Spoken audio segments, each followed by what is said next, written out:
In the grand tradition of Paris is burning, the space library is open. Austin Coppock, welcome back. Thank you, Gordon.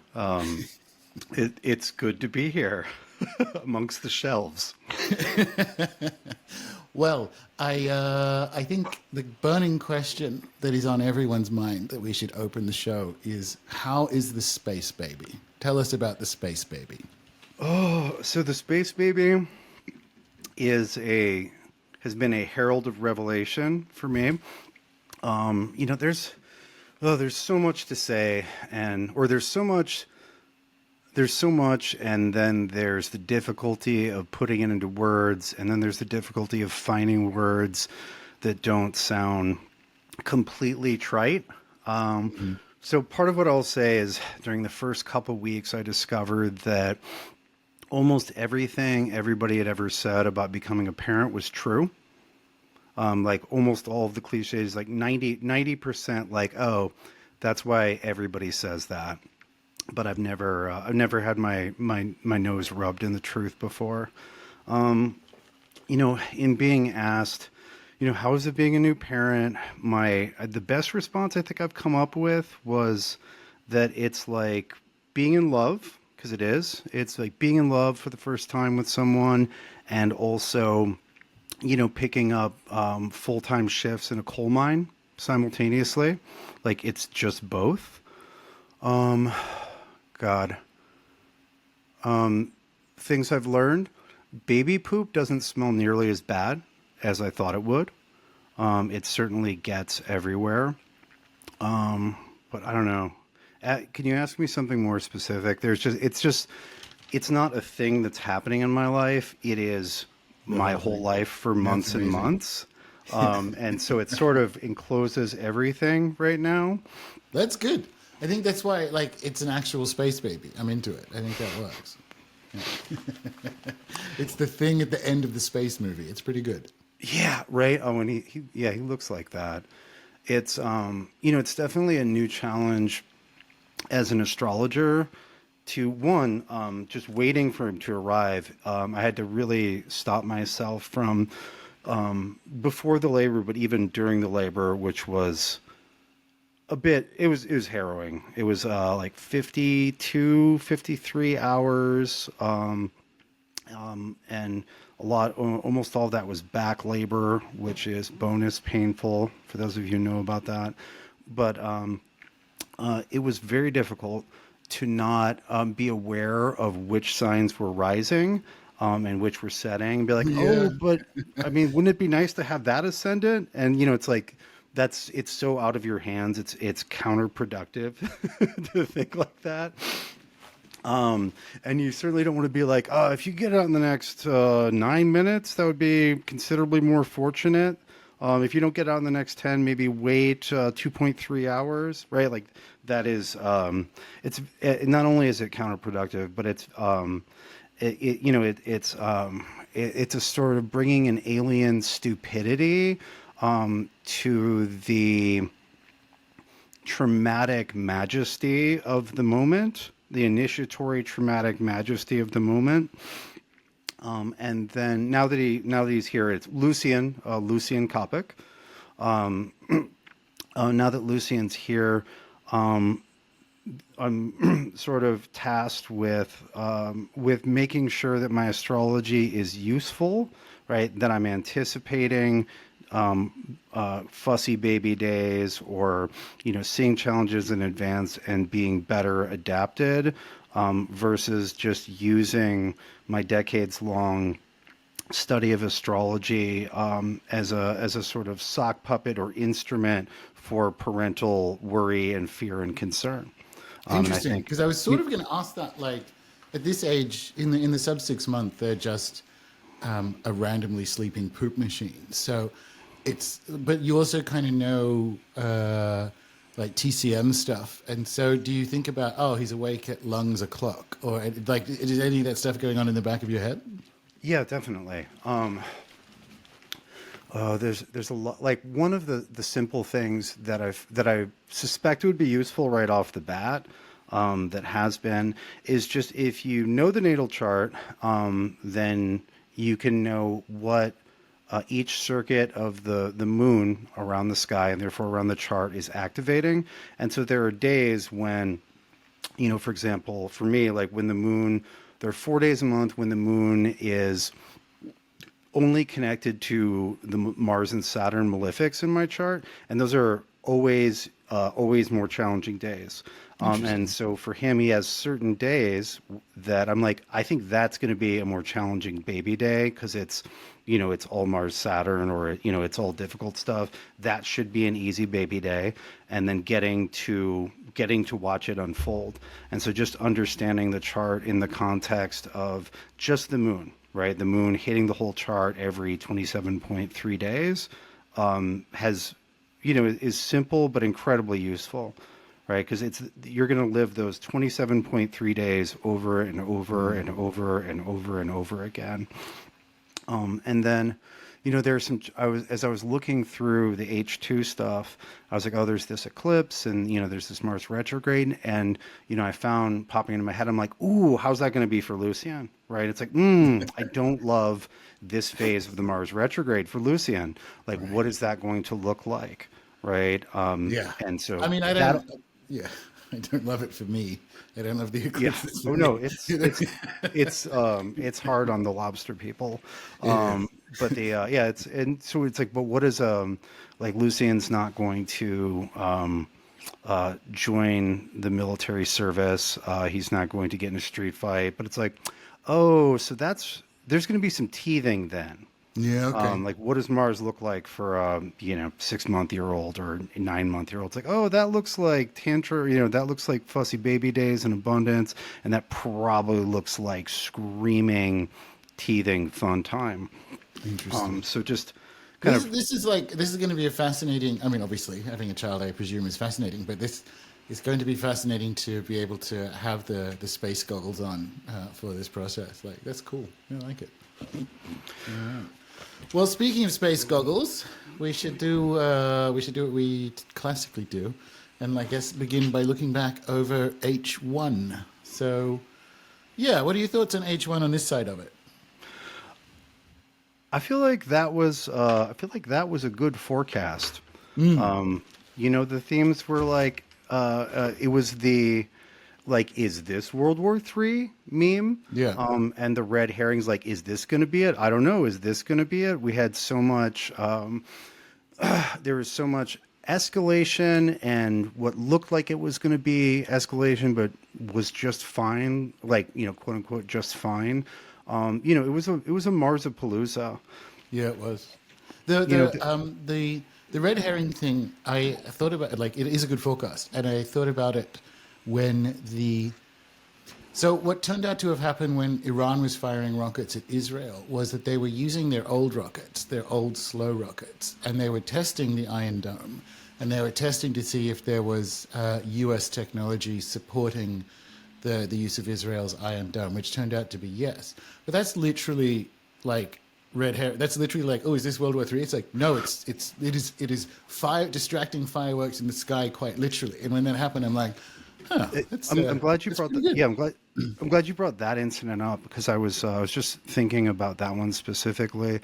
There's that I feel like when a country fires hundreds of explosive projectiles at another country, and then like full declarations of war do not result, the rules have changed. Yes. And like, we know the rules have changed. We know they're changing. We're not sure what they are. But that's such a confirmation that this is a different era. Yes, absolutely. And like, how was that not war?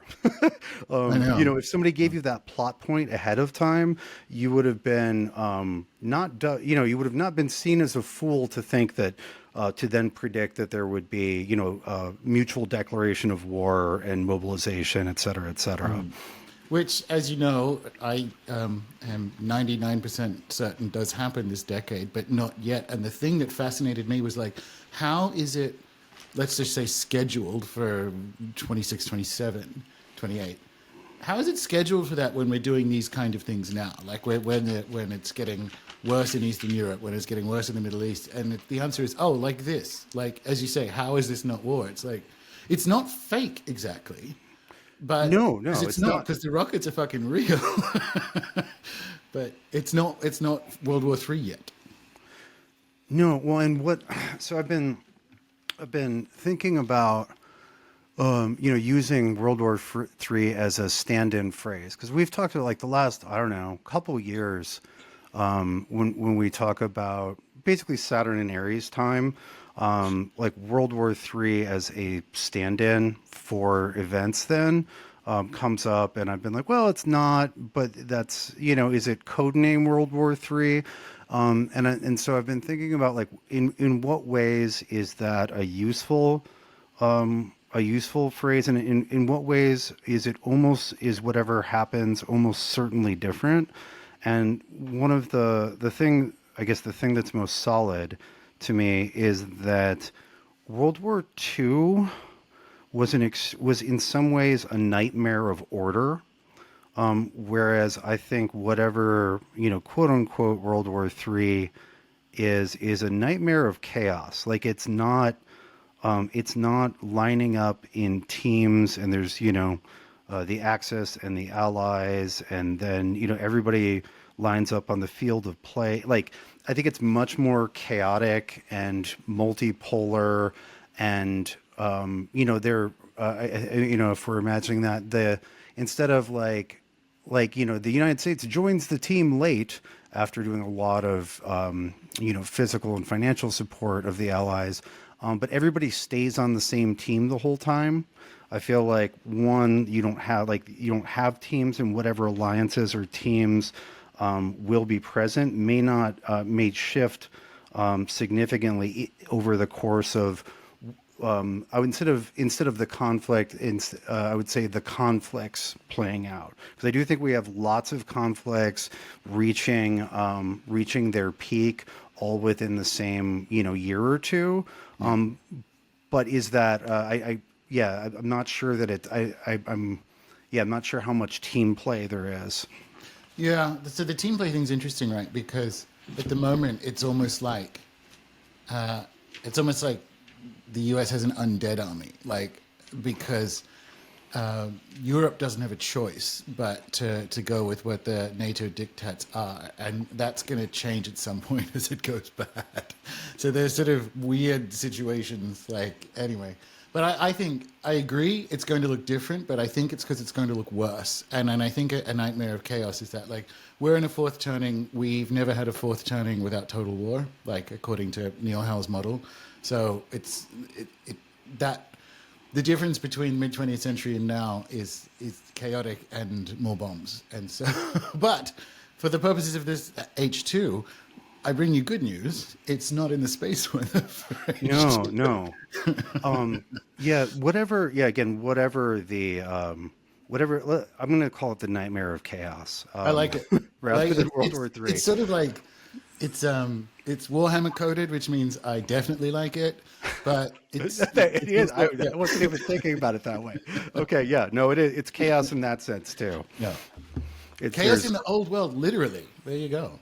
yeah, chaos, and it's very Korn and Nurgle, and Tzeentch, and I guess a dash of Slanesh. But I was gonna say, like when as I reviewed national charts, and thought about post H2 so that I could talk about H2 in the right context. I ended up going through to the end of Saturn in Aries, like 2028, because you kind of have to, because that's what comes next. And it's there. A lot of the things that are stressed now, I think, get pushed over the tipping point with the second ingress of Saturn into Aries in 2026. Yeah. We get a half in, half out in 2025, but that full ingress of Saturn in Aries touches so many national chart and leader chart buttons.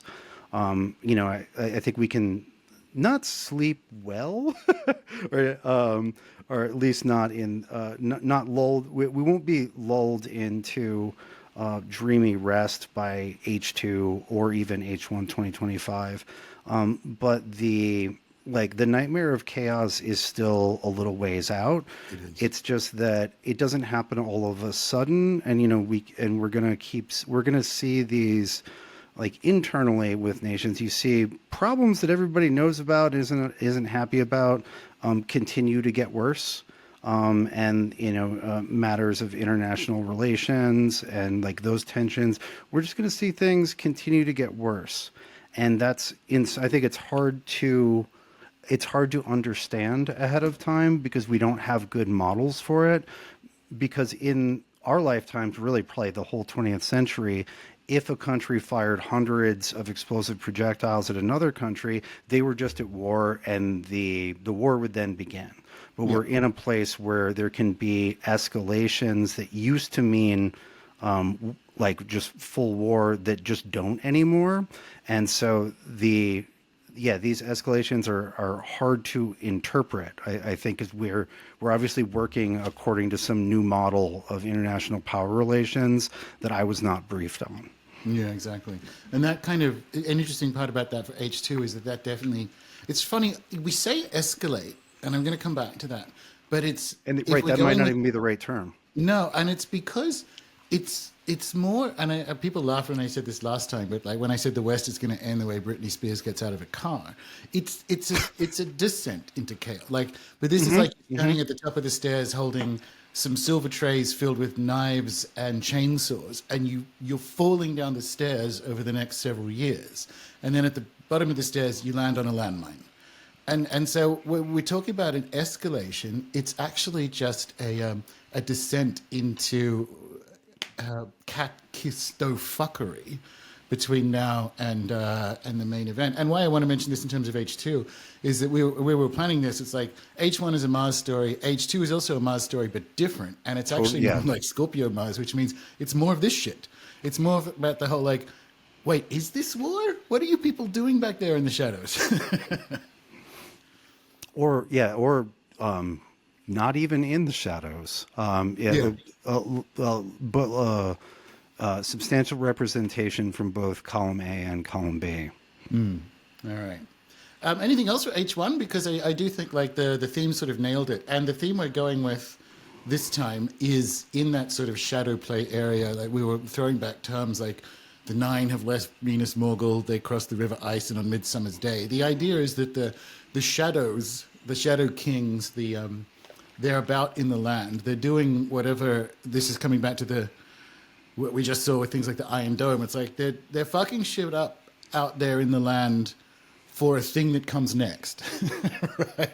So it's not good. There's a lot of bad stuff out there, but it's difficult to get a bead on, like the eclipses and all the rest of it is. Because we have like 5 or 6 eclipses a week between now and Christmas. So it's fucking mental. Anyway, so that's this theme is something to do with the Nazgul. I'm going to have fun with that on Midjourney, making the thumbnail for this video, which you will all like and appreciate because I love it when it's a Lord of the Rings theme. All right. Well, let's see if there are any images or themes that are emergent. There's a lot. Yeah, I don't know. I like the Nazgul thing. I feel like there are artifacts to uncover or goodies to mine. Because it's like, what part of the Nazgul story is it? Is it becoming Nazgul? Is it agreeing to become Nazgul? Like, do you know what I mean? Is it the collecting? Oh, this is the next 3 hours. We're talking about the 9 rings of men. Everyone go get a drink. Yeah, it's interesting, right? It's definitely not becoming. It's not like a sudden and pivotal fall into a negative trajectory. Like whenever that happened was decades ago. Like we're seeing like systems that have worked less and less well and reliably for a long time, like getting to a crisis point, whether they're international systems of trade or relations or institutional systems within a country, right? Like whatever the original sin was a long time ago. It's the point where you can see the rot on the skin of the apple for the first time, or maybe not for the first time, but it's become increasingly harder to ignore. But it's not It's like a moment now everyone can see it, or more specifically, those who have previously denied it can, like, you're demented if you're denying it at this point. Yeah, well, and, in my random intersections with the internet, or algorithmically non-random intersections with the internet, I see more and more, I don't know, we can call normie type people being like, I don't know, I feel like something like war-ish is coming. Like these, they're like and whether it's just more, literally more wars happening and getting closer to home, and tempting, greater and greater U.S. involvement. There's just like a sense, or there was some sort of update to the selective service draft that was proposed recently in the United States. And that just made everyone immediately think of, oh, they're going to draft us all for war, which is unlikely to happen. But how do we put this? It points at a thing that is increasingly looming, and ambiguous, but has a very different quality. It definitely like feels like war from a distance. Yeah.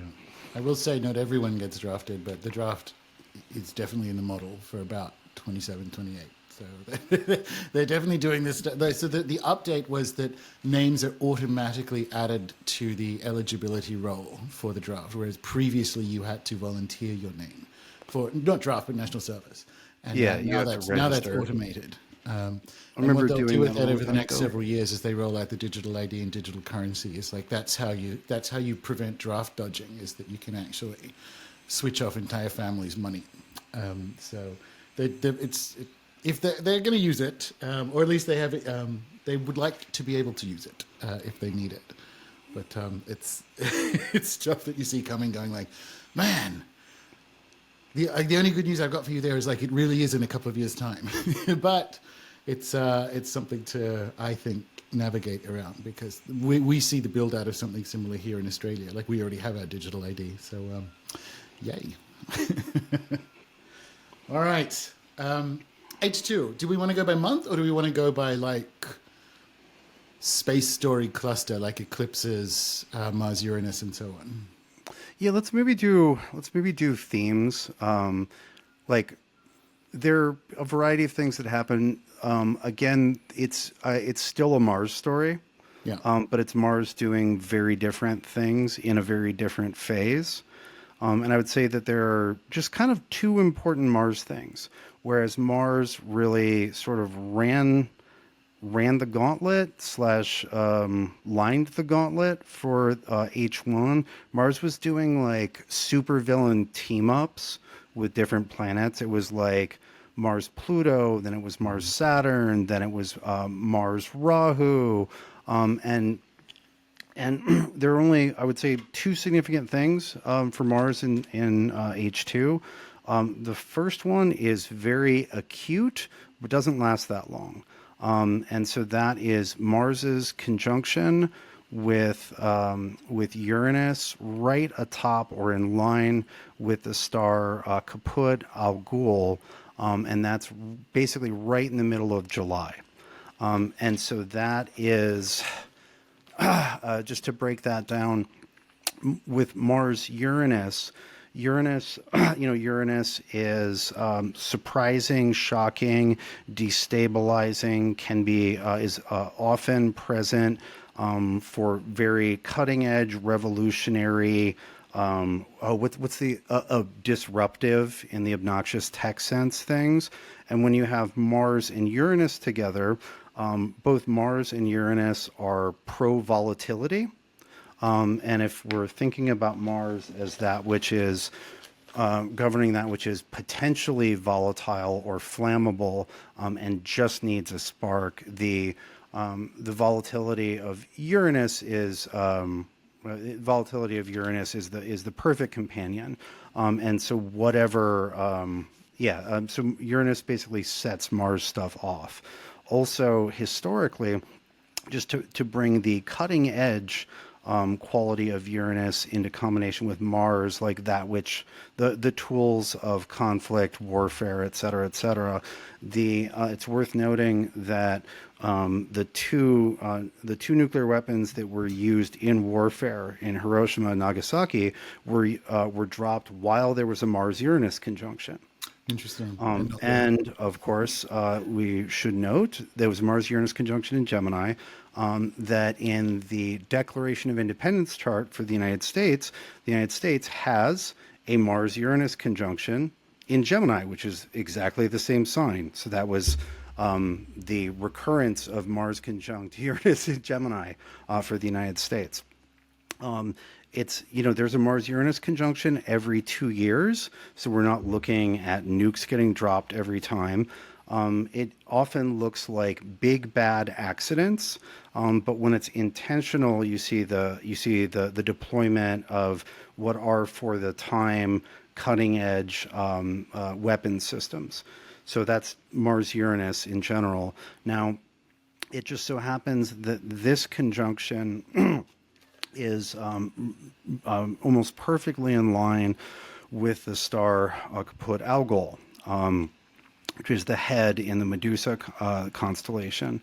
And so this star has a reputation for, I don't know, at least the last 1,500 years in astrological texts as being the most malefic star in the sky. And there is a lot that can be done and is very interesting remedial wise and working with the energy on a natal level. But when we look at that star and planets' conjunctions to that star on a historical level, it's just kind of atrocities as far as the eye can see. There was a significant conjunction on Algol during the bombing of Guernica, for example, and which is interesting because then that stimulated the Algol position in Picasso's chart to then do the painting of Guernica commemorating the atrocity. And so so we have in the Western-ish texts, the image of Medusa's head struck off. But the Chinese name for the star in the context of the Mansion system translates to trenches full of corpses. And that's sadly what the star tends to look like on like a historical astrology level.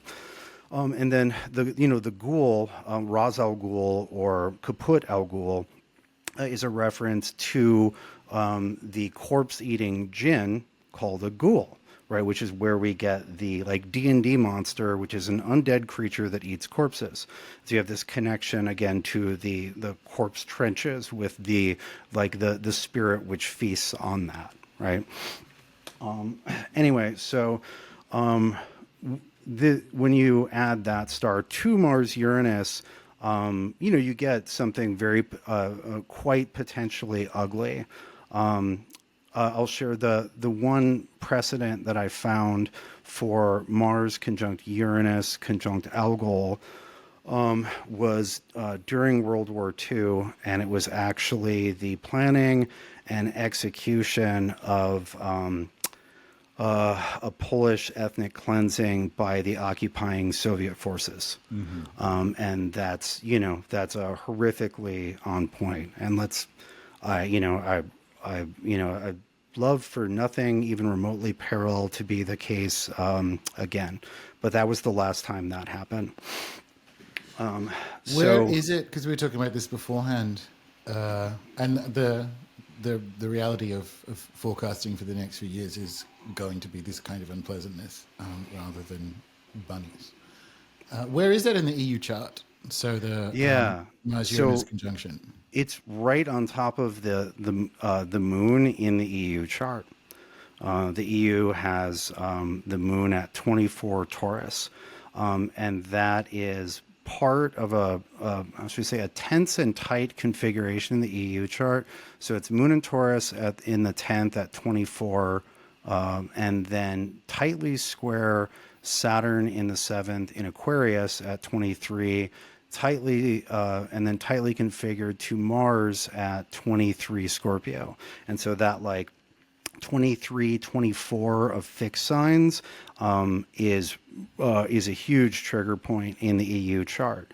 You'll note that the outbreak of the Russian invasion of Ukraine several years ago was when Saturn was right at 22, 23. So it was Saturn like hitting, it was a Saturn return exactly for the EU and squaring that Mars and hitting that moon, right? Just as an example of those degrees being a big activation, right? Because that changed the reality of what the EU was and wasn't and wanted to be and didn't want to be. Quite clear. It was a very strong reorientation. So that conjunction atop the EU moon is very significant. And then as I looked through a variety of like sort of neighboring charts, it's not on top of the moon of Ukraine's chart or Russia's chart, but it's super relevant. It aspects things really strongly. I didn't get a chance to look at like Iran's chart or Israel's chart or Egypt's chart. That would be nice, but it was hitting a lot more charts than I thought. Because when I first looked at it, and I'm just thinking about what that is a really nasty several days, but it's not an extended cycle. A planet needs to be very close in line with a star. To really get souped up by it or have to have its output changed, and so that doesn't last very long. So I was thinking, my initial thinking about it was that more off the side of like one-off disasters or atrocities, but I'm wondering if those like if whatever that configuration brings doesn't play into ongoing stories in a more significant way than I first thought because of that configuration.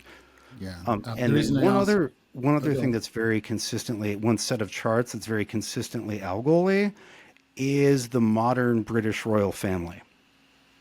Well, yeah. And so, I mean, how many of them are AI deepfakes at this point? it's I don't know. I think that's not great if your royal family has that as a signature, as piled up corpses as your star signature. That is, if we're thinking Game of Thrones, that's a pretty dire thing to have on your heraldry.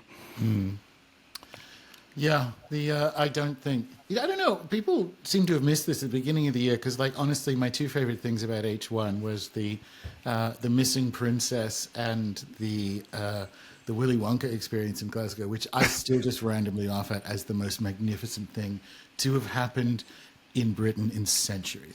But so that's all like. I'm remembering that now. That's all like pre-baby, which is 8 million years away. But it's like doing the 6 month thing is super interesting, right? Because it comes around really quickly until you go to this nightmare fucking apocalypse. I thought, well, what did happen in the last 6 months? It's like, oh shit, Rafah, Lebanon, like just going down the list. Oh my god! Which is why June 2 was nice, and so was the Willy Wonka thing. But like, I have no idea why they deep faked Catherine's cancer announcement, because they did. That's an AI video. Like you can run it through AI and go, this is 98% AI. Like the plants in the background don't work and so on. But then she showed up at the last royal event as an actual human, and you think, what? Things aren't going good. Like behind the scenes, whatever's going good and whoever's dying of what, it's not great. The only good thing for the royal family of the last 6 months was, and I know this is a controversial opinion, I quite liked Charles's portrait. I actually thought that looked pretty good. That gave like real Ghostbusters 2 vibes, but that's my energy. Like I didn't hate it. That's really funny. I don't follow royal news, but I probably will in mid-July because I want to see what that Mars-Uranus Algol thing does to the royal family because they're so consistently what's the Algol coded or Yeah. Algol timed. So Armstrong had his conference in London in May, and he said, like we've spoken about the end of the dollar when that as reserve currency and so on when that all happens, and it's all pretty much by 2029. All these things that are fixtures of previous Anglo-American dominance go away, and he even said like I don't even really see a House of Windsor after 2029. And you think that's interesting, but not surprising. And the thing that I don't get is because I watched The Crown from beginning to end like a good millennial, and the ending is amazing, and if you haven't seen it yet, oh my God, I'm going to spoil it for you, you goddamn losers. But first of all, it's about events that happened 70 years ago, and second of all, it's been out for years. So this is on you. But at the very end, in the cathedral, the Queen's praying on her own, and Philip comes up. And they move away from the royal family, and she's praying on her own. And Philip comes up and says, like, once you're gone, this is all fucked. Like, you're basically the end of it. And the end of the movie, it was powerful. I'm like, what the fuck? Because that's completely true. And it was the Queen sort of walking alone out of the cathedral in a fade to white. But it's true. Like, Philip and the writers of The Crown cursed the existing royals with accuracy. Like the second she died, the whole project fell apart, and there's no one, there's no one that's going to fix it. And I think about this. Well, I say a lot. I don't think about it that often, but whenever royal news comes up, I'm like, man, the Crown, the writers of the Crown. Everyone was joking, like the memes at the beginning of the year was like the writers of the Crown coming back to the writers' room because of all this cool shit happening. I'm like, no, you're missing the real story here, which is that they somehow cursed the royal family with accuracy, that once the Queen goes, it's all over. And that's been what happens. Yeah, well, and I think that serves as the death of the Queen and the fact that no one actually can fill those shoes symbolically is sort of a commentary or ties into the nature of this period of history, where there is no king or queen to blame. Like the center, it's not that the center cannot hold, it's that the center is gone and things are in the midst of whirling into different shapes and arrangements. Absolutely. But it's what is the term? It's an interregnum. Yeah, like what's interesting. So, not to pat myself in the back too much, but the last almanac that I published, which was for 2015, was called Interregnum, and because that's what I was feeling, and I feel like we're just now we're 9 years into the interregnum, and it's very apparent, and it'll probably be a while until there's any governing pattern. I mean, there are lots of like would be the conditions of reality do not suit a monarch anymore. It's almost a triplicity story. Like a naked lady could emerge from a lake in England holding a sword, and there would be nobody to give it to, because it just the kingdom doesn't submit to monarchs anymore. Like it just doesn't work. That's the thing. It's like Elizabeth has that post-war elegant decline of the imperial project, and now it's Charles, and it's like, what? what are you holding together? Like the conditions of reality just aren't there for that kind of archetypal route or expression or container. It's just, what? Who is this guy in this red painting that Gordon stole from the National Library? Like, or the it's just not that kind of party. No, exactly. Being just a few years into this 200-year period of Jupiter-Saturn conjunctions in air, right? So one of these air eras. When we look at like rulership and authority during past ones, if we look at the one before, which is roughly 1200 to 1400, the biggest thing that happens that rearranges the face of Eurasia is the Mongol conquests. But it's not that then Genghis creates the Genghis Khan dynasty, which just rules all of Eurasia and China, or all of Eurasia, and it's one thing. Like, it's immediately broken up into separate khanates that refuse to coordinate with each other or do projects with each other. They go to war. They become, they're very they end up becoming increasingly separate in culture and political allegiance immediately. So there's not like there's this part of this air pattern, this scattering pattern, as applied to geopolitics and just sort of power structures, is you don't have the one autarch to praise or blame. It's much more oligarchy than monarchy.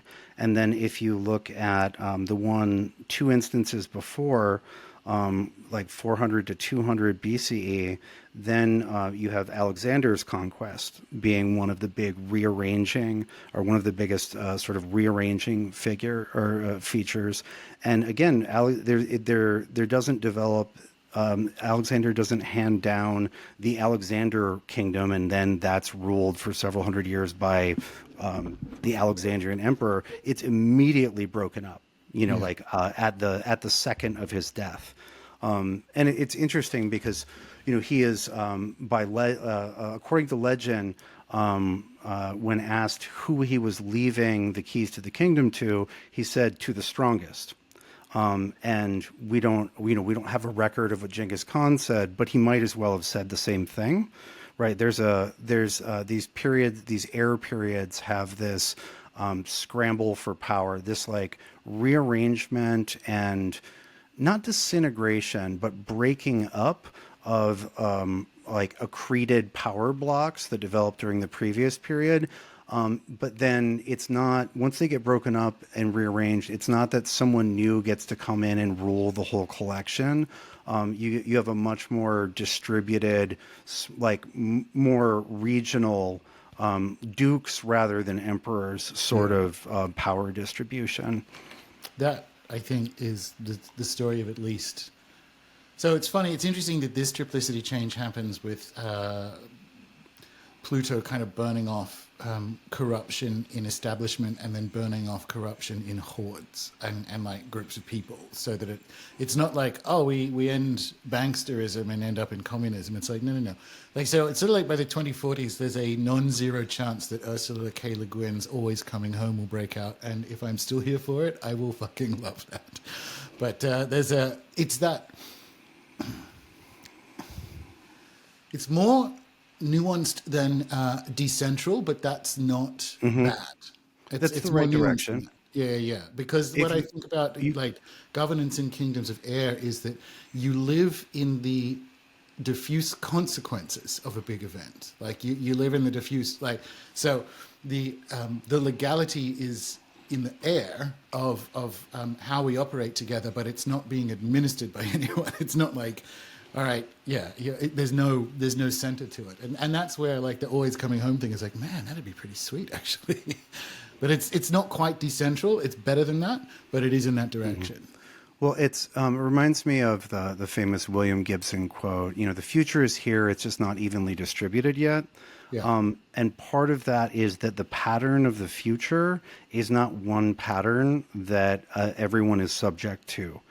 Which is either a dystopia or a utopia. It's actually like there isn't the same. We're coming out of an age of grand narratives and totalitizing patterning, right? Like that's what empire and colonialism is an attempt to totalitize, and so we're so sensitized to totalitizing patterns that we're like, oh, what is the new totalitizing pattern? Yeah. But the trick is that that is a feature of the era that we are leaving behind. Yeah, I like it. Which doesn't mean that people wouldn't like to totalitize certain patterns, but that's just, I don't think, what this period of history actually looks like. Look how far we got from Mars-Uranus conjunction. Shall we? Yeah, right.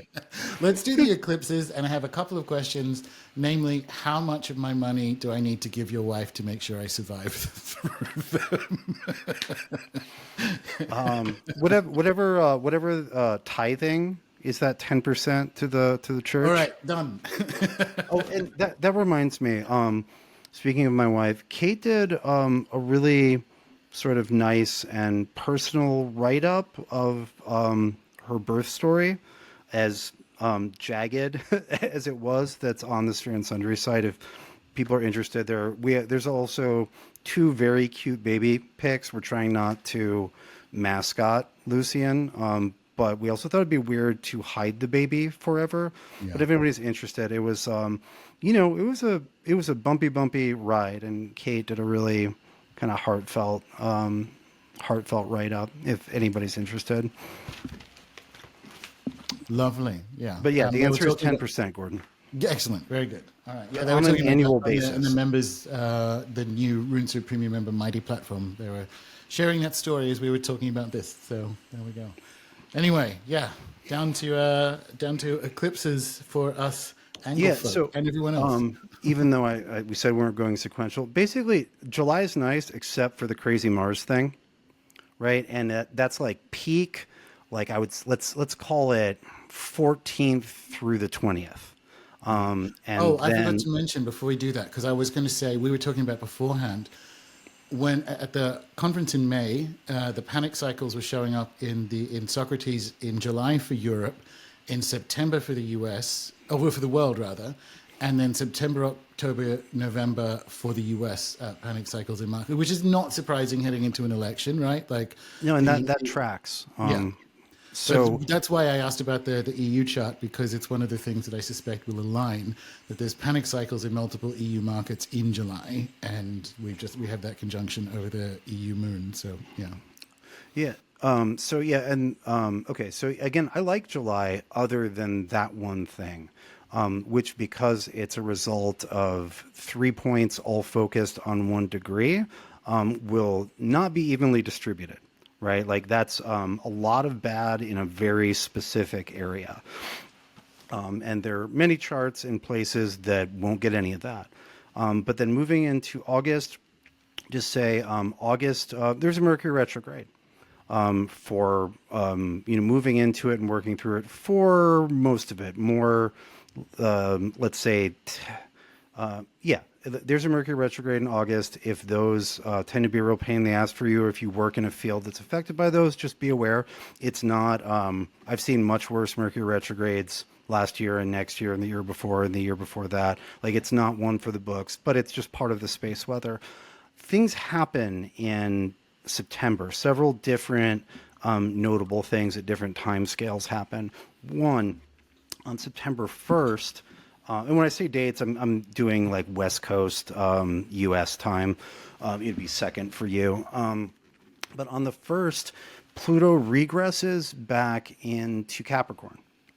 So Pluto is mostly done with Capricorn. We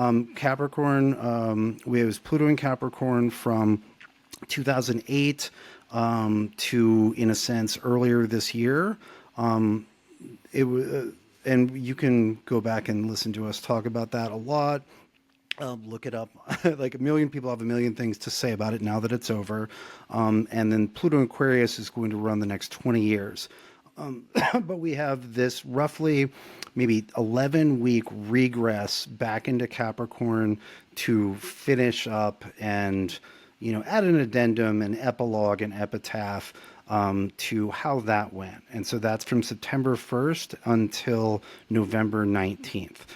So from my experience, my feeling of that is that it's the final squeeze of the sauce bottle over the election, right? Of like, this is actually how the establishment works. Like, well, so 2 things about Pluto in the U.S. chart, because this Pluto in Capricorn, this last bit of it, was also the United States Pluto return, which is actually a pretty unusual thing for even a nation to have, because even though, for example, France existed is much older than 250. France has changed regimes, like had different governments with different rules, different constitutions, many, many, many times since 1776, right? Same with Russia, Germany, et cetera, et cetera.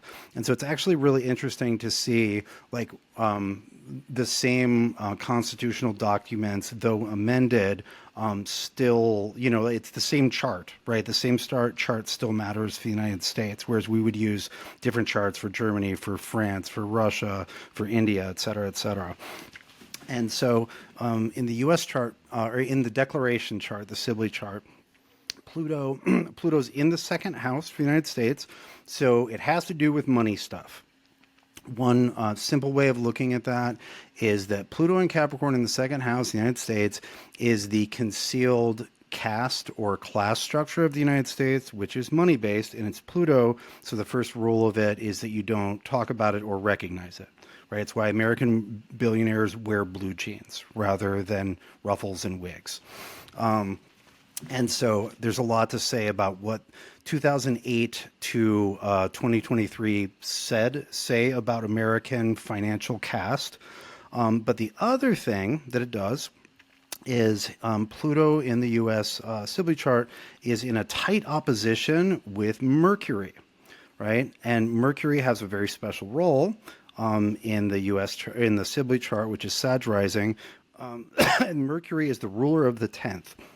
And in a nation's, when you're doing national charts, the 10th, excuse me, the 10th place is where you see the seat of, like, the biggest, heaviest seat of power, whether that's called president or prime minister or queen or king or whatever. And so we actually have a retrograde Mercury opposed by Pluto, that is that tells us about how leaders are chosen in the United States, which would suggest that the process has been subject to invisible moneyed interests for longer than just the last few years. And that during this period of time, the Pluto return, which includes this election and the last one, that whatever Plutonian elements that have been part of the natal pattern for quite some time are super energized and should be more visible, right? And one of them, just to sneak ahead, one of the big Mars moments. This time in H2 is that Mars will be in Cancer in a perfect opposition to Pluto on top of the United States. Mercury Pluto, I think November 3rd, just a few days before Election Day. And so, if the astrology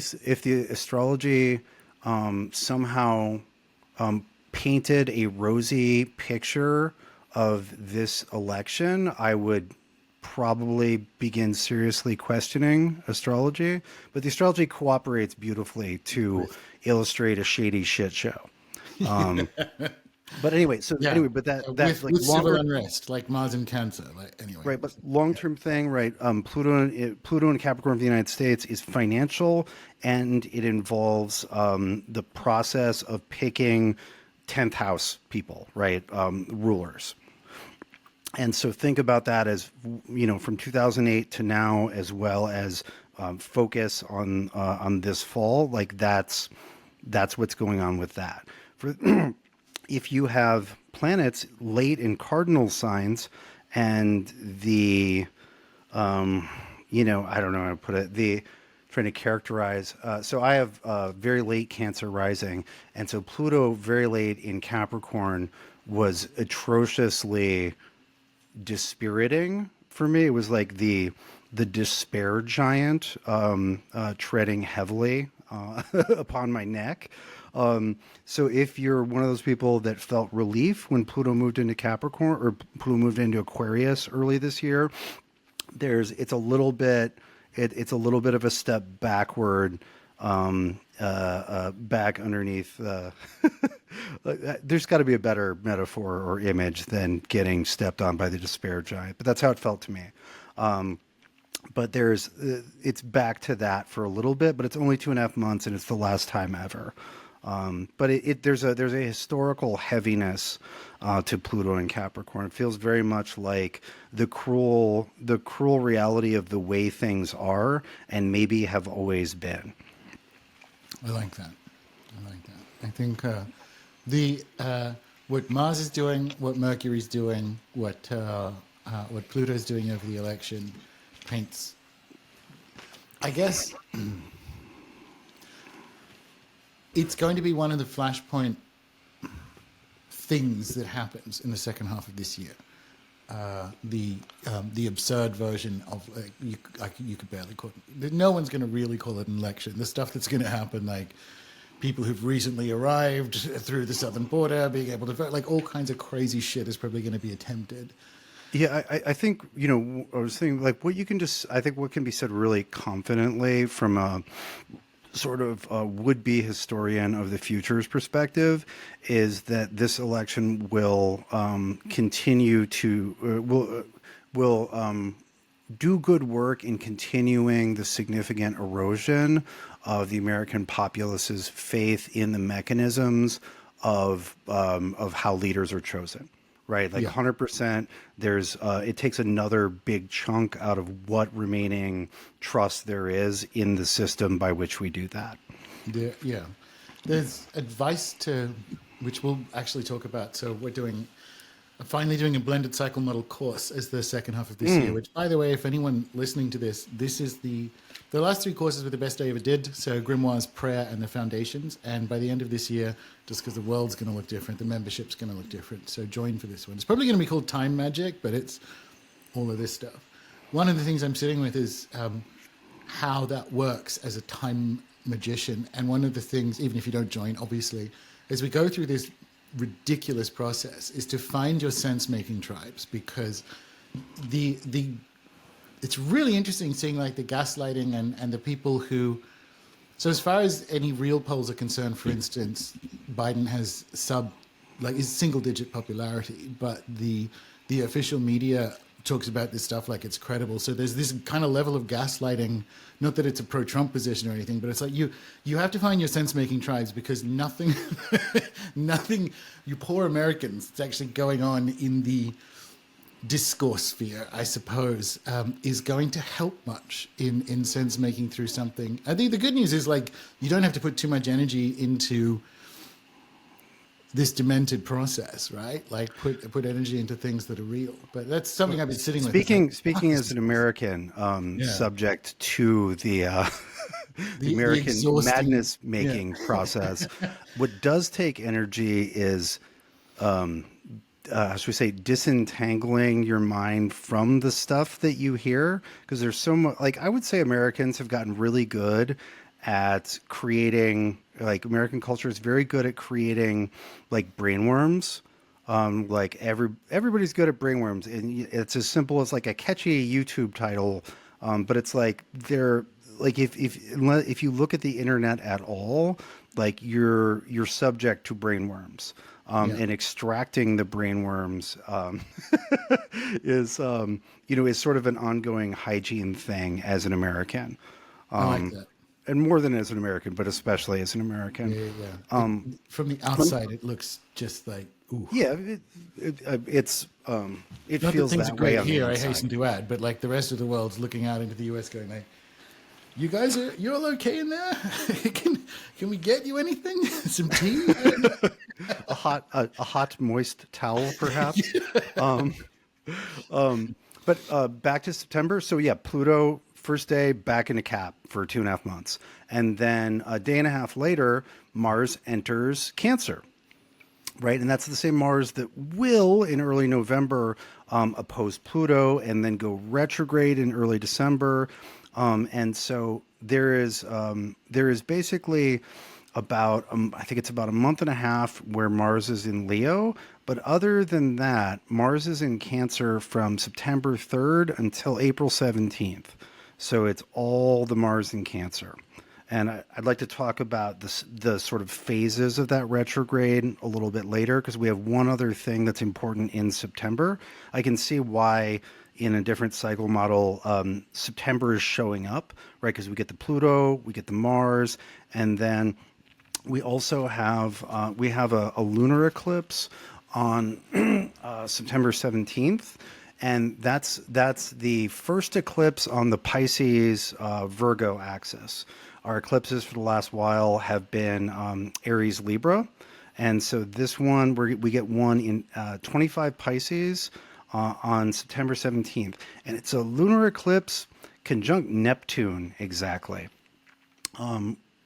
Which is paired with a solar eclipse in Libra on October 2nd, right? So our eclipses right now are straddling the equinoxes, and that'll be true 6 months later for the Northern Hemisphere's vernal equinox, the March equinox. And so, and so this will be an eclipse on the head of the dragon in Pisces on Neptune, and in some ways there's like a doubly confusing or obscuring signature there, because the nature of the eclipses is to obscure, right? Like that's what it's like, this super dramatic obscuration of one of the lights at a point where it's supposed to be really clear. It's either supposed to be that you're supposed to be able to see the sun during the day, and you're supposed to be able to see the moon when it's full, right? And so this like obscuration is core symbolism, and shadow, right? Because how are the sun and moon eclipsed? They're eclipsed via the power of shadow, right? And so a lot of the negative association, or a lot of the negative significations of the nodes are a result of you can't see things clearly, right? Either because you're in a maddened state of mind, or somebody is gaslighting you or gas shadowing you, or people are talking shit, they're shading you. But we have this, and then Neptune of the planets is the it brings us the hardest to brings us the phenomenon which are the hardest to translate into yes no ontological statements, right? Neptune is like, it's the dream that kind of matched the reality, and it was brought on by eating bad chicken, but it ended up being kind of prophetic, except for this one part, which was just about my childhood. But it's like this kind of mess stuff. It can also just be intentional fabrication or lying, but usually Neptune is so everything at once that it's really hard to sort. If you can sort it into it was just an intentional lie, that is an outlying sort of Neptune thing, because it's usually more complicated than that, right? Like it's the good lies always contain portions of truth, right? And even the best sort of most faithful attempts to convey truth usually contain some mistakes or impurities. So anyway, like that's Neptune land. And so to have a lunar eclipse on the head of the dragon Rahu on Neptune is just like muddying the waters to a very significant degree. I would say muddying the story waters. Neptune loves stories, which may or may not describe real sequences of events. Yeah, that's good. So, shadow and a threat, falling into shadow. I'm back to finding our Tolkien-esque themes, because of what you just said there. I quite like falling into shadow, because that can be like Gandalf falling. But we're like, all right, by the end of this episode, we'll have worked that out. But I'm making some making some notes. The whole thing's just going to be about me making a thumbnail at this point. Yeah. And so, from a like lived individual level, it's like, oh, that's a really confusing period of time, right? Like, try to work through things rather than, doing some work to filter the water before you drink it, right? Or, like filter the stories before you make plans based on them. Probably worth your time.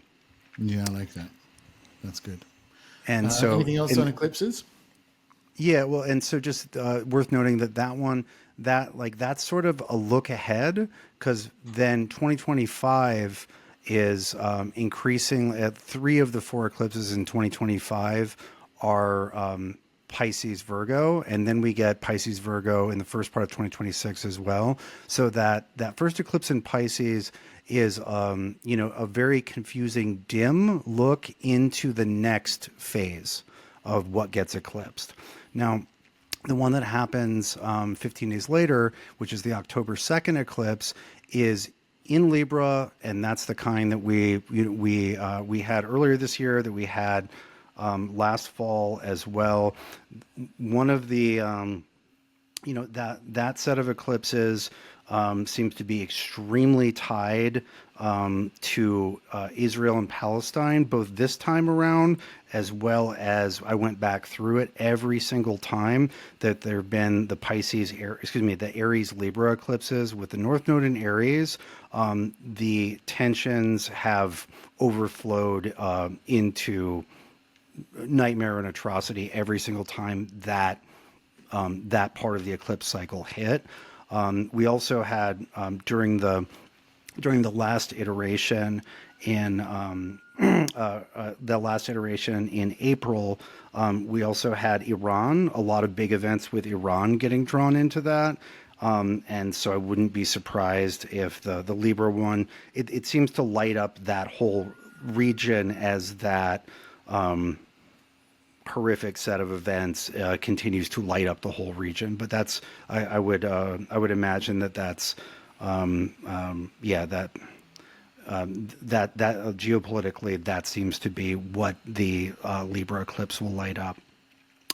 And all the while, like Mars in Cancer, and getting closer and closer, but slowly, to the retrograde station, which doesn't come until later. But Mars is retrograde for much longer than Mercury or Venus, and the lead up into it takes a really long time, and the pulling out of it takes a long time. And so, we refer to the point where a planet has entered the degrees which it is destined to retrograde back through as the shadow of the retrograde.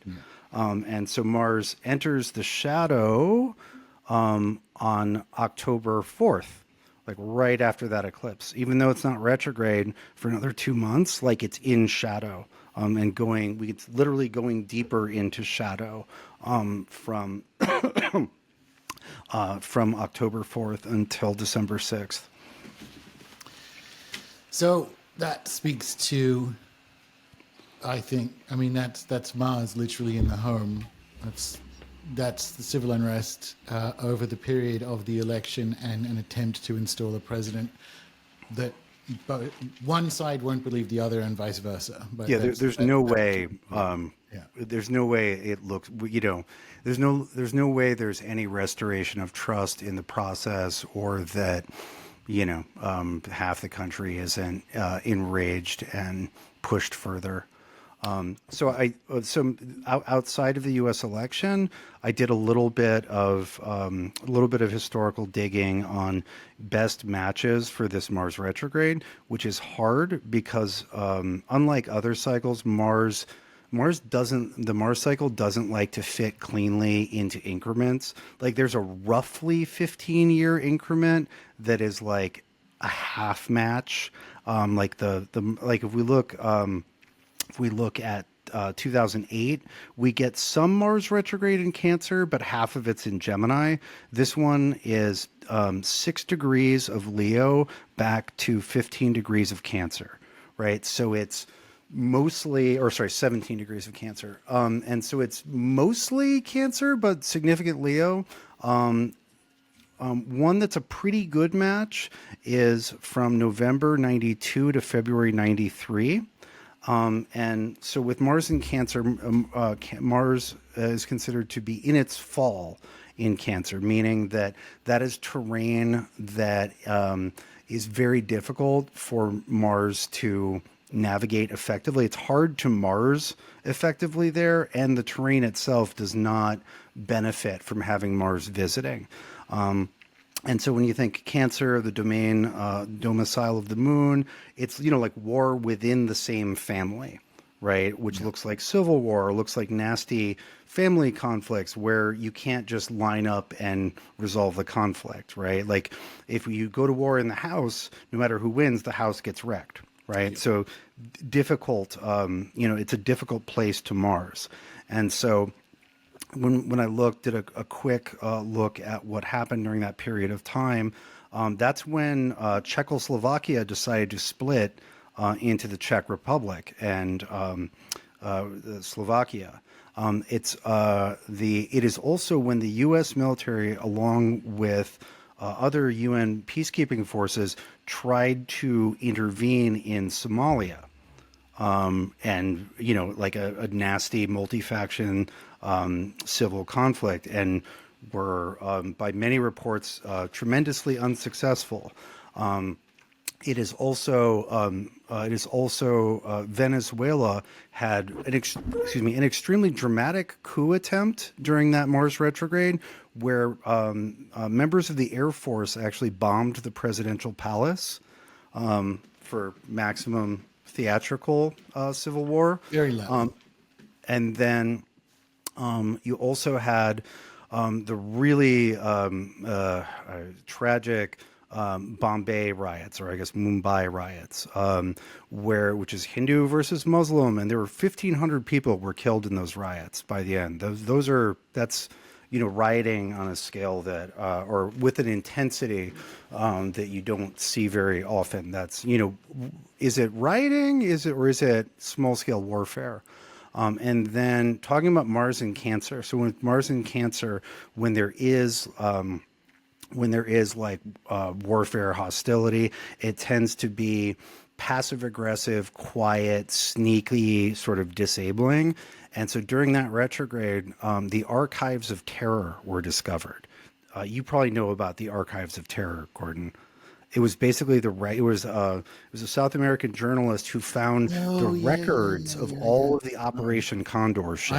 I was back in Warhammer land with that. So, but yes, archives of terror. Yeah, which is like that's Mars and Cancer, like sneaky, covertly funded, covert operation type stuff. And so all this like sort of like these intractable or horrific like internal conflicts are very much the Mars and Cancer bread and butter. And so this was a Mars retrograde in Cancer. Now, one note that, and so in general we can say, and of course that Mars goes over that Mercury, that United States Mercury, whose job it is to choose the president, right? Yeah. 3 times. Yeah. And then it also, Mars comes to rest or stations direct, which isn't until, oh goodness, when is that? That's not until the end of February.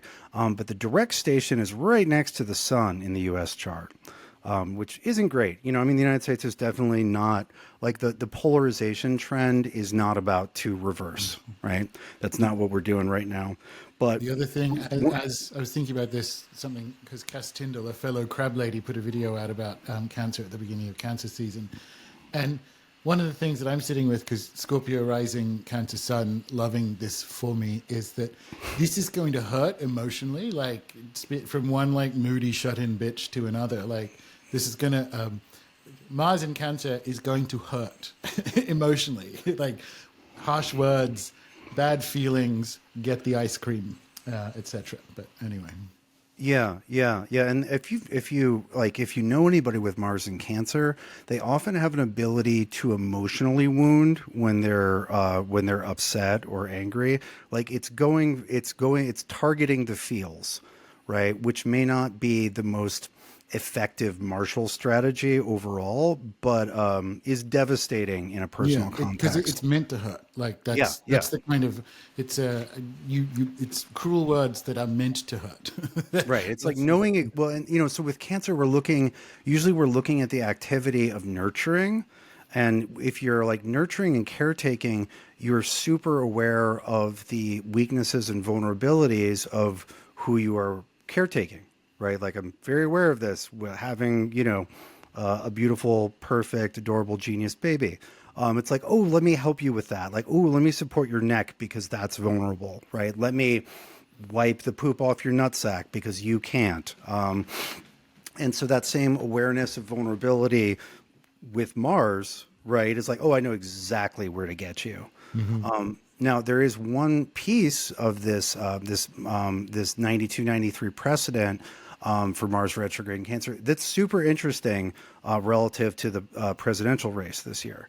That was the Bush Sr. versus Clinton election, where Ross Perot acted as a spoiler, right? And so you had like a strong enough third candidate to have altered the outcome.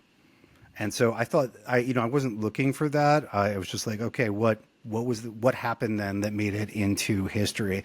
And so that's pretty interesting to look at as a precedent for the U.S. presidential race this year with RFK. Very interesting. Oh.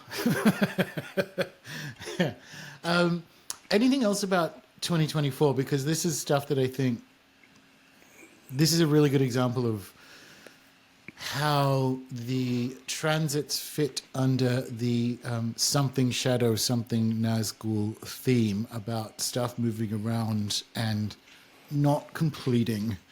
Because at the opening of the episode, we wanted to talk about, or we need to say something about 2025 because of its bearing on H2 and vice versa. So is there anything else to say about H2 before we say, and the reason that's important in H2 is because of blah, like outside of Mars and Cancer, right? Which is that Yeah. that story doesn't wind up until long after, like literally inaugurations and things, at least in theory. Like it is going to be a mess the whole way through. Yeah, well, and so just, as far as sort of getting further into H2, right? We're just doing like the Mars and Cancer is going deeper and deeper into shadow. And then it actually moves into Leo, like I think the day before the election. And so, Leo, like as far as like things to fight about with Mars and Leo, like who is the monarch, who's the regent, who is the like, who sits the top seat. And it hits a bunch of other national charts too. But, with the United States, it's really obvious. But so we get the actual Mars retrograde station on the 6th of December. And that is coordinated with and basically synchronized with a Mercury retrograde that it's in an almost perfect trine, like an almost perfect 120-degree angle, Mercury and Mars both going retrograde at the same time. And so, Mercury and Mars, like it's all the talking about the conflict, which has entered a strange and chaotic phase. And it's worth noting that, or it's worth sort of saying just for a second, like what is like the Mars retrograde phase is, it is the sort of famous phase in all conflicts where the plan has fallen apart and it's just a scramble. Yeah, It's the everyone has a plan until they get punched in the face phase in boxing. Is what is Napoleon's version of that is like no plan survives plans never survive first contact with the enemy. My guess is we'd find a version of that attributed to somebody famous 3,000 years ago and 10,000 miles away. Like, I think that's an understood phase. But that's the Mars retrograde part, where it's chaotic. And what's interesting about Mars retrogrades is when there's activity, it's generally too fast and too crazy. But then there will be periods where it's expected that there will be, fighting and conflict, but then there's like weird lulls. It's like the middle gets cut out of conflicts where there isn't just like steady action. It's sort of all at once or nothing. Is anything going on here? Is the situation reversing? Are we going forward? It's inherently disorderly and confusing. But when I say disorderly, I don't mean raging chaos the whole time, right? It's raging chaos enough of the time to be confusing, but then there will be weird lulls. And so that being coupled with the Mercury retrograde is not great as far as getting things resolved of a martial nature in December and January and much of February. Yeah. communication And breakdown, misunderstanding, going back over papers and votes, and so on. Like it's all in there. and so and one other key feature of this Mars retrograde is that we have in Mars's 3 passes over the same terrain. We have 3 oppositions to Pluto. The first one is at 29 Cancer Capricorn, and that is just a few days before the U.S. election. But then we have another one. The next one is in early Leo Aquarius. And then the next one, the third one, is also in Leo Aquarius. And so, we're trying to understand the nature of this retrograde. We have the normal Mars retrograde stuff. We have the signs, but then like what planets is it consistently paired with? And it's Pluto. And so, Mars, Pluto likes things to be underhanded, invisible, like sneaky, shadowy halls of power, plutocracy. It's that sort of thing, that sort of energy. With Pluto, Pluto sort of shares with the nodes this association with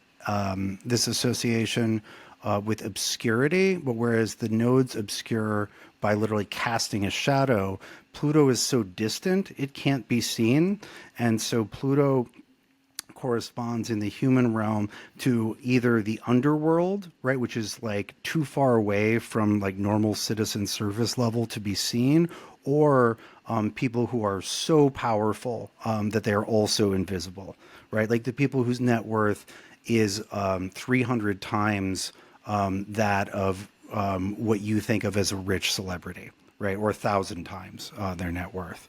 But it's that like distance, either so far below or so far above in terms of like social station that you can't see it.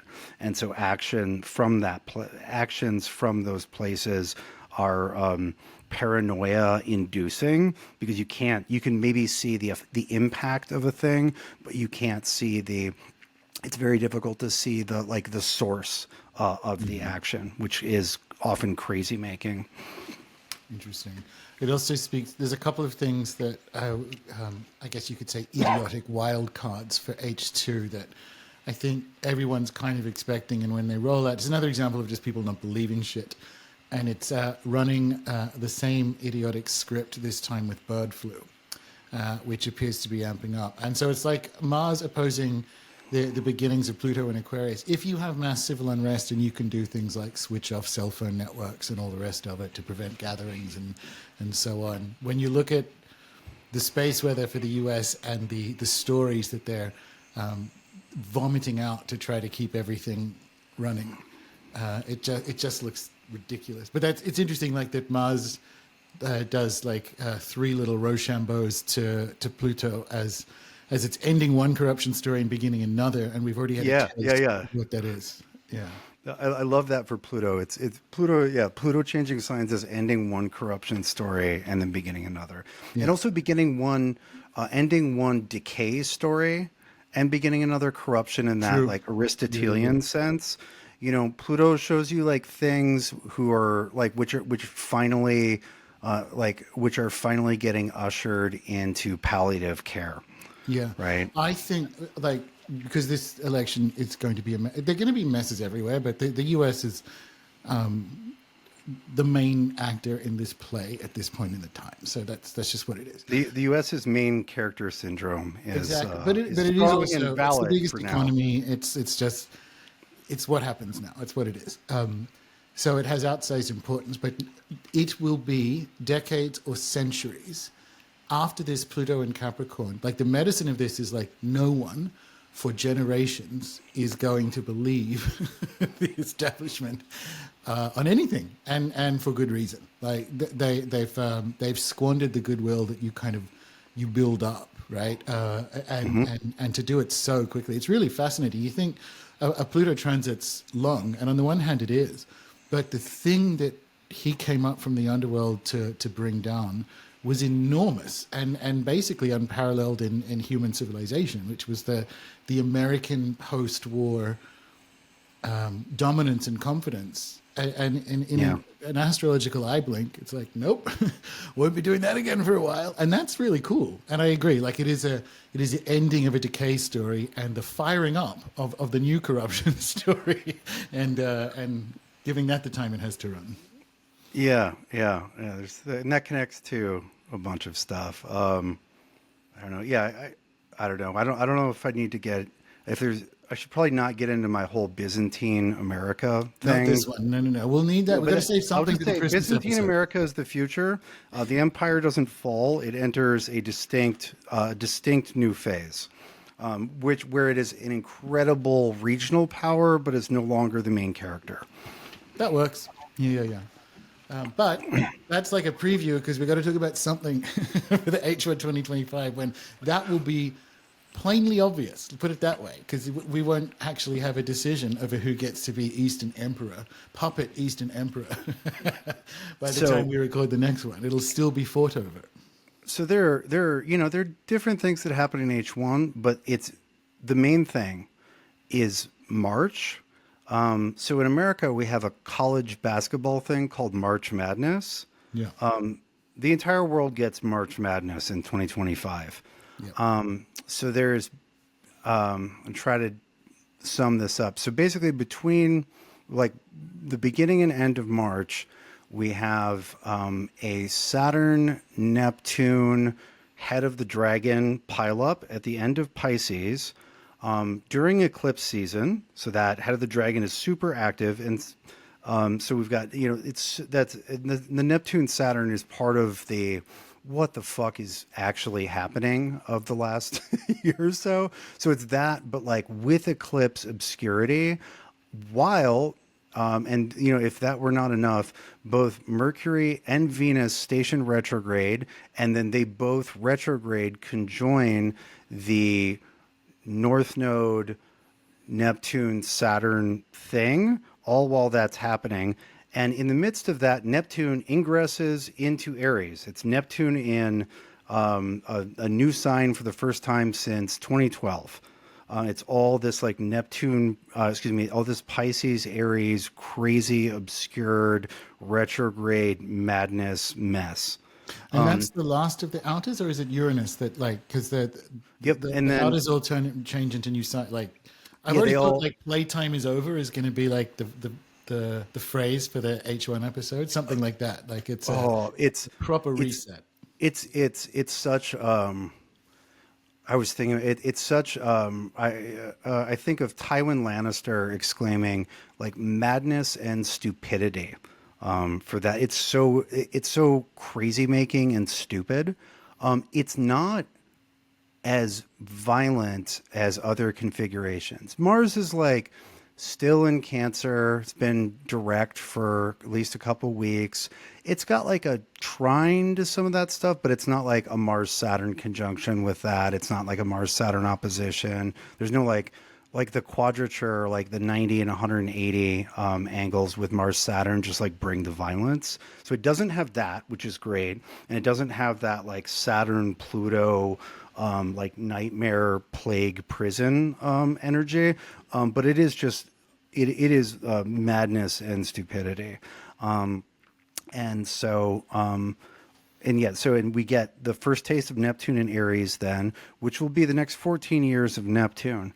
And we'll definitely talk about that transition because Neptune in sign is such a tremendous cultural influence. And that's the first taste of Neptune in Aries. Neptune's going to drop back into Pisces and then do a for keeps into Aries. And then the last one will be, of the three outers, will be Uranus, which drops into or enters Gemini for the first time in, I think, end of May of 2025. But then pops back. We get to see all three, Pluto in Aquarius, Neptune in Aries, and Uranus in Gemini in 2025, but they don't lock in until 2026. Yeah. Okay. And Saturn moves into Aries in May of 2025. And, part of what we're looking at for like the not World War III, but the nightmare of chaos is the Saturn and Neptune in Aries years. That like those 2.5 years, that's where the nightmare of chaos lives. You'll So join we'll World get a War III taste of Club, that. don't you? You'll join. Just you wait. Cool. So H2. Do we have anything else in the falling into shadow side of things to talk about? And if not, is there anything literally at all to be looking forward to for H2? I don't know if you like Jupiter and Gemini. It's there. I mean, I'm in. I kind of like it. Yeah, it's Gemini's my perfection. It's my Time Lord this year, so works for me. Yeah, Venus is not super fucked up through H2. Like Venus has like good moments and bad moments, and like there's nothing like Venus doesn't get stuck in a retrograde or any particularly negative cycles. Like Venus is just like steadily evening star for all of H2. Has a lot of will herald a lot of lovely nights to decompress from what madness occurred during the day. Oh, I like that. We have that. We have the first Mercury retrograde, which is in August, is not particularly nasty. The second one, which is in December, is really tied into Mars, and so that one will be much more obnoxious. But yeah, it's Christmas mostly at home this year, everyone. Minimize the December travel. well, and I mean, like the ongoing joke about politics at the holiday table. Yeah, It's good point. like I mean, like Syria, you gotta if you're gonna do that, like serious penalties, like Yeah. punitive physical violence as a penalty, like tongues getting cut out for bringing shit up if you want to have a nice holiday. When I had that, other than find your sense-making tribes, the other one was, this is a repeat of 2020 for me, but it's only pursue win-win engagements. Like with Mars and Cancer, just let your uncle say what he wants to say.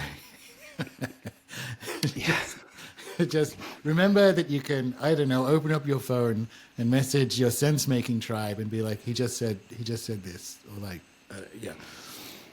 Don't do it. Don't take the bait. Oh, don't take the. No, that's not good. Falling into shadow is still better, but yeah, don't take the bait. It is. It's not a good theme.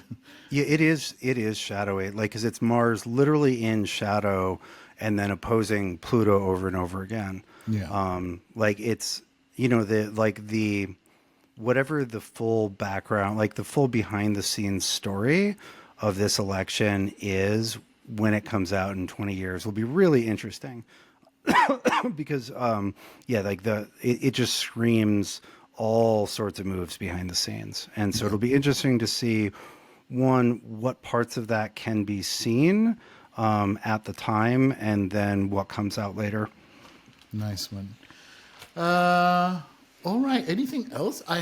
We have a section that I'm just adding now for the for the updates. Thema Osti, because you were considering talking about the progress narrative and the story of that, but we typically do like a theme as well as the space prognostication. And I wonder if we've done that already this episode, and we could or do you want to? Yeah, talk I mean, about... I have my whole like Byzantine America, like technological as well as social progress narrative, Pluto and Aquarius rant. I feel like that's maybe that's like an H1. That's maybe. Everyone can have that for Christmas. That's yeah. I hope it's a little bit steampunky. Whenever I think of like Neo-Byzantine, I'm like steam Byzanpunk. I want it to be.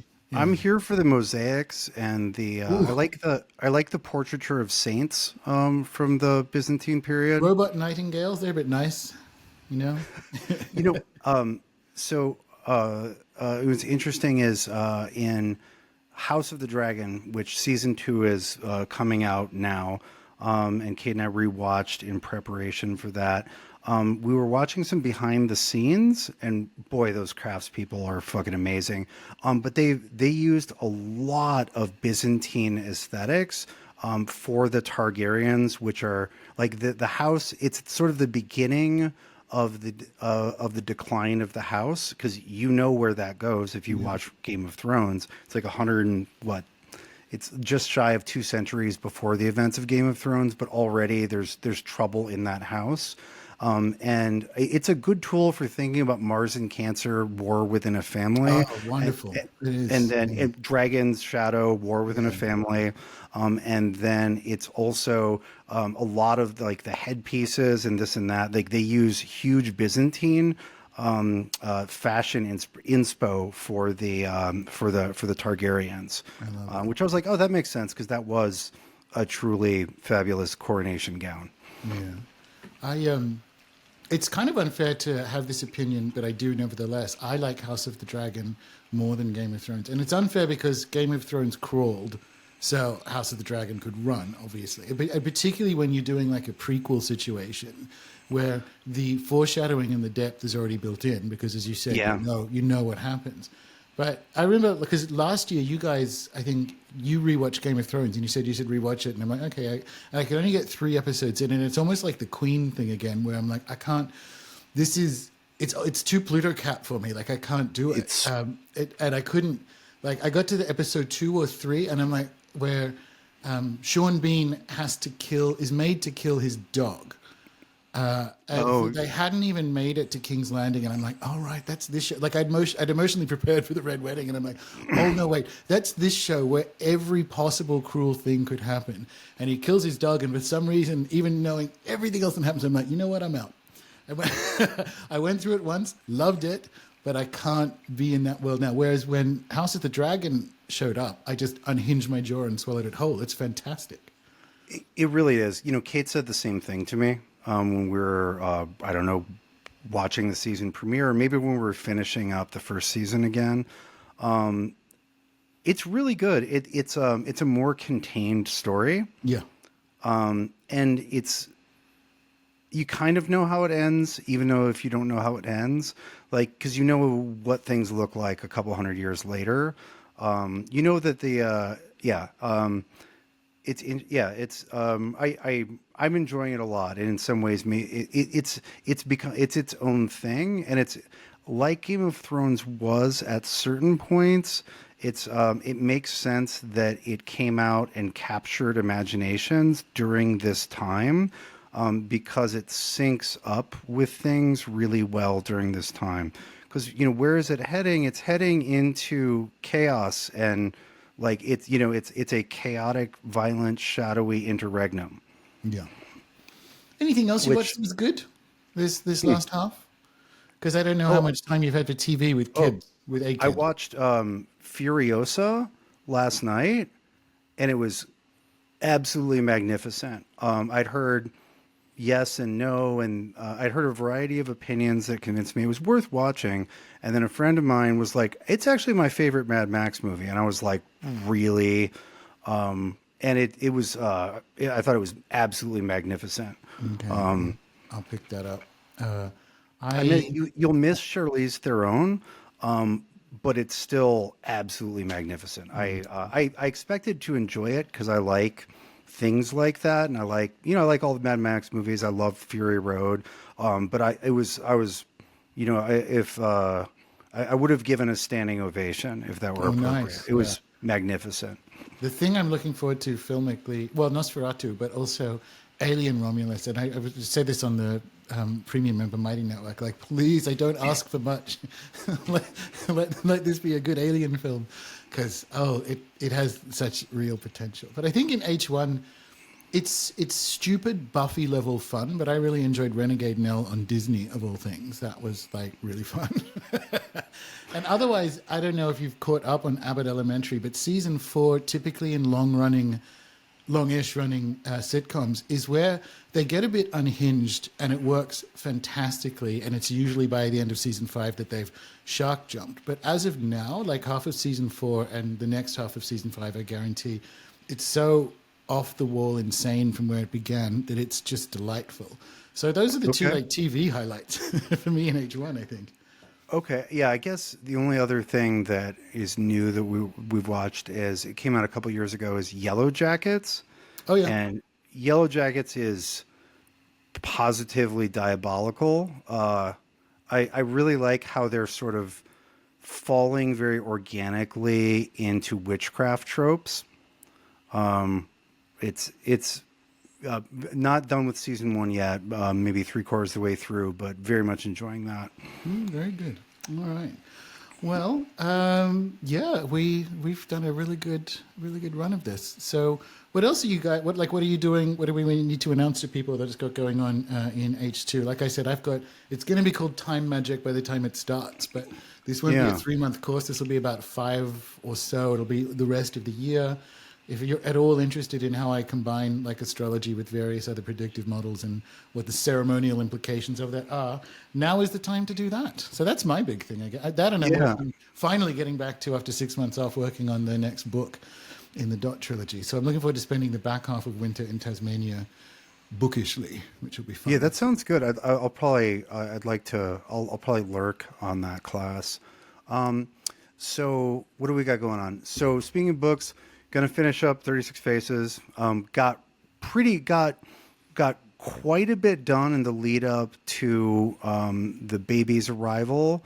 Got like one more big push, and then that'll be done. And then I don't know, Your then own off the 54-hour labor. I like it. yeah, Yeah. yeah. And then, but then, yeah, right. Then layout, and we'll see. It'll be out by the end of the year. I really don't want it to have Mars and Cancer in the nativity, but it's probably going to have to. That'll like represent me as the how long it took. But I won't give it a Cancer rising. But that'll get done finally. In terms of stuff I'm doing another enrollment for my year 1 program, another limited enrollment in mid-September. That right now it's scheduled for September 15th. That might change, but it only changed within a few days to get a better election. If you'd like to join the year 1 program, just get on the mailing list, and you'll have the information, the access. I don't put those out publicly because the enrollments go really quick. And then what's exciting is through Sphere and Sundry, a bunch of stuff that Kate and I made in January with the super good Mars and Capricorn elections is going to be coming out over the next 6 months. So we did a Mars in Capricorn 2. So it's a decanic series that's Capricorn 2 that'll be coming out first half of July. And then we made a bunch of Mars and Cap stuff, and I actually subbed in and did all the ritual work for a few of them because we didn't want to expose like 7.5-month pregnant Kate to maximum Mars. She did some of them that we read on it and was like, okay, that's going to be okay. But it was fun. I like did my own. I did the full Sphere and Sundry thing for the first time for stuff that people can buy. But yeah, the Mars and Cap 2 will be coming out first half of July. And part of the idea with that, I don't know, you probably remember Cap 2, but for those who aren't obsessed with the decans, it's martial, but it's the Mars of patient, hard work to construct a glorious work. Pyramid building was my image for that. Cathedral building. It's 3 of discs or coins energy. It's martial, but not conflict oriented. It's that like aspiring to build something that will endure, that will take a tremendous amount of work. It's that sort of like divine architect energy, rather than infernal general energy, which Mars will also do. I like that. That's definitely a good thing to be carrying into this time where you can still build. You just need you need to be building to different timelines, which are actually the healthier timelines. Like you should be building for 100 years. Like that's It's something I've been thinking about a lot is building how should we say, building with an awareness of how corrosive time, especially certain times, can be, right? It's like if you live in an acid rain environment, then you have to be very thoughtful about your building materials, right? Because just the storms that are bound to occur on a monthly basis will completely dissolve what you aspire to build. And so, yeah, like that building with time in mind and trying and building things that aren't merely a product of a particular time, right? Because things that are too much a result of fashion or a particular time get destroyed very quickly. But, you know, in my thinking with myself the other day, I was like, okay, so what does time love, right? What will time not destroy? Right, like what is it like? What version of this can I build that time will adore and spare, and you know not to still her full fury from annihilating it. I like that. But like, you know, what endures, right? What It's interesting endures is because, what like, time loves. this is a weird sync because I got up early and had coffee, and I watched a 16-minute Gary Vaynerchuk video with my coffee because he's got a new book out, and he's telling the story that his publisher says, Gary, why don't you write something timeless? And he's like, no, I use books for the opposite. I'd like, when I write a book, it's for that moment, for that next year or two. And he's appalled when people email him to say they just read whatever his first book was 15 years ago. And he's like, literally maybe a third of that is still relevant. Because, I mean, he writes about social media and whatever, you know. But he's basically saying, and I approve of that in a way. It's not, I do the opposite with books, particularly my dot books. I'm like, no, these have to be books that are relevant when I'm dead, whenever that is. Some of the other books are more Gary Vaynerchuk, like they are for the moment. But the fact that he had an answer, which is like, no, I'm doing the opposite. I view the books as like time sensitive. Like, so he's still playing with this idea. He's like, no, this book is for people who are transitioning or transforming through this moment. And that's like, I like this, I like the cat through idea, right? Which is like build for longer. And something I've been sitting with is like, this is for the time magic course. Happiness isn't a destination, it's a North Star. Like you use it to navigate, but it's not where you're going. Like you need a bigger story about what you're doing with your incarnation, particularly at the moment. That's time magic. Right. The success is not arriving at the Polaris system and then getting burnt to ash, right? No, I mean, that literally sounds pretty good right now. If someone has a spaceship. Oh, I mean, things are rough on Polaris right now. Fair enough. You don't even know. Yeah. But no, that you're right. That's equally time-minded, and it reminds me of the, I don't know, 15 years where I wrote a column every week at minimum, and it was, what was freeing about that was that it was going to be irrelevant in a week. Yeah. And I remember probably the best thing anyone's ever said about writing a weekly astrology column was Rick Levine, who's an astrologer, very established, who was very, very kind to me when I was first getting started. He's still kind to me, but he was notably kind to me when I didn't have any status or reputation. But Rick, who's done 30 years of weeklies and dailies, he said, yeah, he's like they're sand paintings, right? He's like, you're lovely. yeah. He's like, that's how I approach them. I was like, that's perfect. Oh, that's great. Yeah. It's weird because you can get it wrong. When I worked at the New Zealand Herald, which is a newspaper, I was talking to a journalist who I was asking her about something she'd written in the previous week's magazine. And I'm like, and I sort of said, oh, it doesn't matter anymore. Like it's birdcage liner now. And she's like, oh, gee, thanks. It's so great to hear that all my hard work only lasts a day. And I walked out of that meeting thinking, it does. What's wrong with you? You work at a daily newspaper. What do you think people are like? Do you have a stalker that's cutting out your columns and pasting them with his own feces to a wall? Like, that's the beauty of it. And I hadn't heard the sand painting thing before. That's lovely. But no, I mean, that's a great question to ask yourself, right? Like if you're doing stuff that expires quickly, is that what you want to be doing? Are you happy doing? Are you happy with the beautiful arising and dissipation of that, or are you frustrated because they don't last longer, right? Or are you trying desperately to do works that will be read 300 years in the future, because you think you should, when it would actually be kind of liberating and maybe useful to experiment with doing some stuff that expires, right? Because when I think about people's intellectual and creative output, you see what goes on Twitter, and it's like, well, you really thought a lot about that series of posts. That would have been a better essay, right? And then you read some essays, and you're just like, oh, this is a tweet. Right. This doesn't need to be an essay. And like finding which of those two like conscious relationships with time is appropriate seems very clarifying. Yep. Coming into a healthy relation with time. That's what we're doing in the Blended Cycle Model course /Time Magic. So there we go. Well, all right, sir. Good work once again. A really good chat. Really helpful and sense-making discussion. So thank you once again. Oh, my pleasure.